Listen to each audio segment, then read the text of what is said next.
I am Samita. I am an eco-entrepreneur, a fashion designer and academic. I live and work out of Melbourne, Australia. But you know what? With my e-commerce store, AoDA Eco Gifts Online, I have followers and clients all over the world. So join me.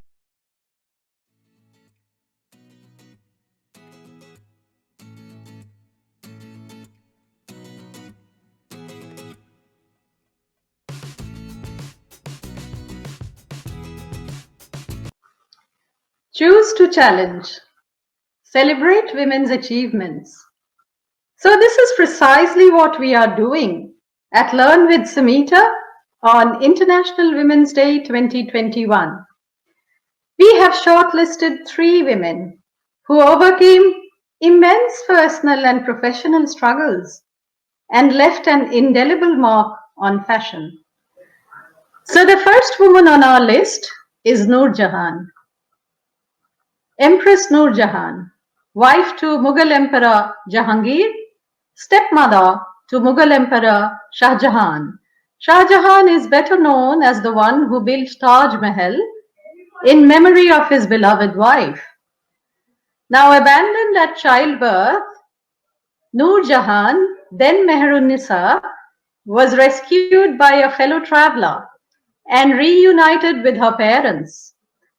Now how Mehrun-Nisa became Noor Jahan, consort and wife to Emperor Jahangir, at the ripe old age of 34 is an episode in itself. Noor Jahan soon became the de facto ruler of the vast Mughal Empire. She could sign off on official royal documents, and her name was on the royal coins, which was a very first for any Mughal empress. An adept hunter, a poetess, she was also a skilled landscape gardener and an architect. She commissioned several mosques, gardens, and mausoleums. In fact, the lattice work and the inlay work that she commissioned on her father's mausoleum is supposed to be a precursor for the architectural style followed in the making of the Taj Mahal. Noor Jahan was known for her culinary skills. She took a deep interest in fashion and textiles. She is credited with popularizing stitched garments, if not introducing them. She also introduced the pajama or the trousers, long skirts, and scarves. She introduced the gossamer fabric muslin and also the embroidery of chikankari, which is, you can see here, this is a chikankari embroidered sari. Chikankari incorporated stitches like French knots, drawn thread embroidery, and also herringbone stitch or shadow work. She incorporated metallic brocades and metallic trims like these. She would take a deep interest in jewelry, and I am coming to that next. Noor Jahan was a patron of poets and women artisans. She encouraged the depiction of women on Indian miniature paintings.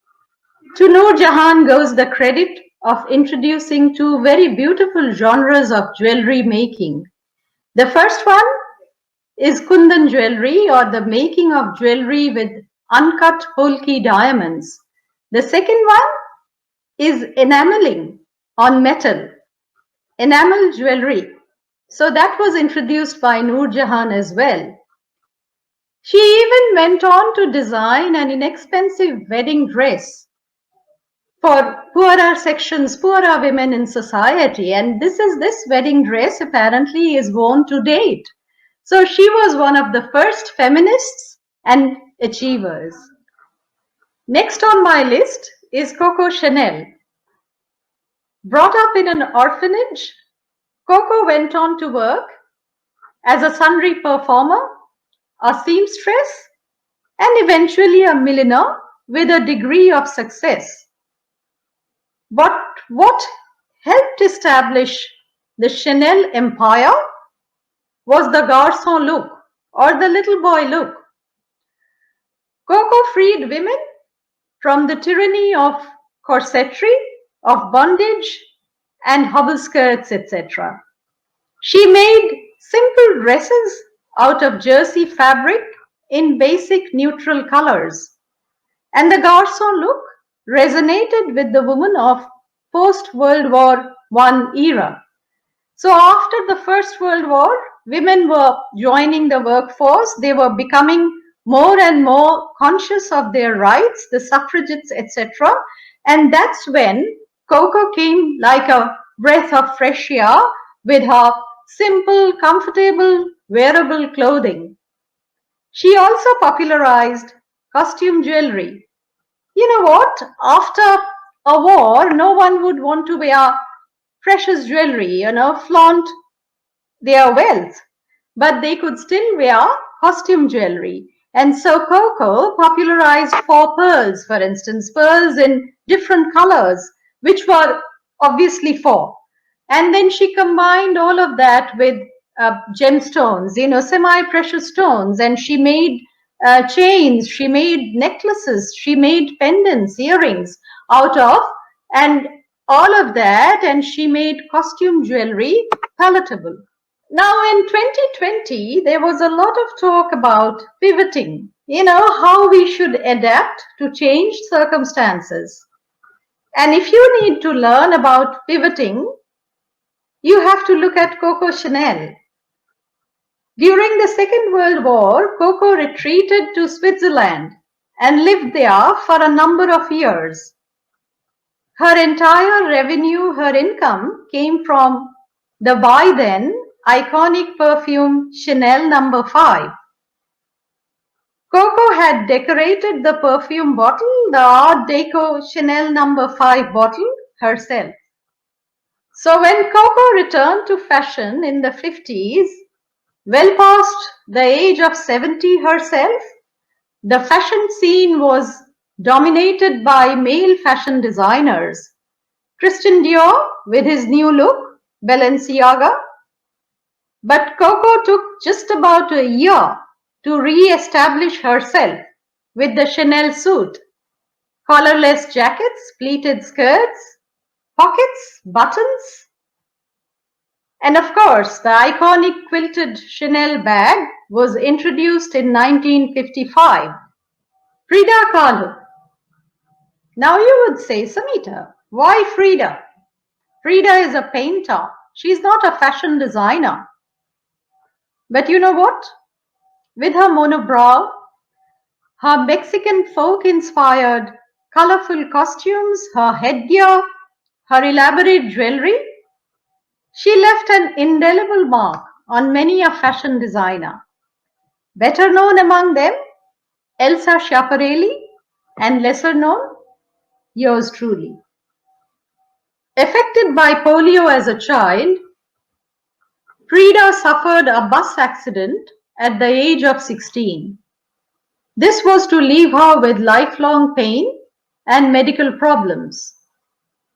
Frida abandoned European attire in favor of Mexican-inspired folk costumes, elaborate headgear, and jewelry. Her style of dressing was an expression of her feminism and also her anti-colonialist ideas. This video would be incomplete without a reference to power dressing and the power women who popularized power dressing in the 80s. So what was power dressing about? So it was about big hair, strong masculine shoulders supported by shoulder pads, and blingy, bold baubles and jewelry. And who were the power dressers? Women who were climbing the corporate ladder. Women who were in the forefront of politics. Margaret Thatcher, for instance, the first woman Prime Minister of the UK, Joan Collins, the Hollywood star from the soap opera Dynasty. Power dressing is making a comeback. Yes, fashion is circular. Fashion makes a comeback. But trends always come back in a slightly different avatar. So power dressing of today is more soft, more feminine. And how do you soften up your power dress, your power attire? So maybe you can break the severity, the monotony of, let's say, a plain blazer with a floral scarf or with a little bit of jewelry. So you can work around the power dressing of 2021. So that brings us to the end of our video on International Women's Day 2021. Now, as you know, we love featuring makers and crafters on this platform. So if you happen to be a maker or a crafter, do get in touch with me. Or if you happen to know anyone who's an independent maker or maybe an artisan community, let us know and we will connect with them one way or another. And if you haven't already, do subscribe, because your subscriptions, your likes, your shares, your comments help us create quality videos like this. And you also go into a draw to win a $100 gift voucher, which you can spend at DIDA shop. The link is below. It's www.dida.com.au. So till then, bye for now. This is Samita signing off. Bye till next week.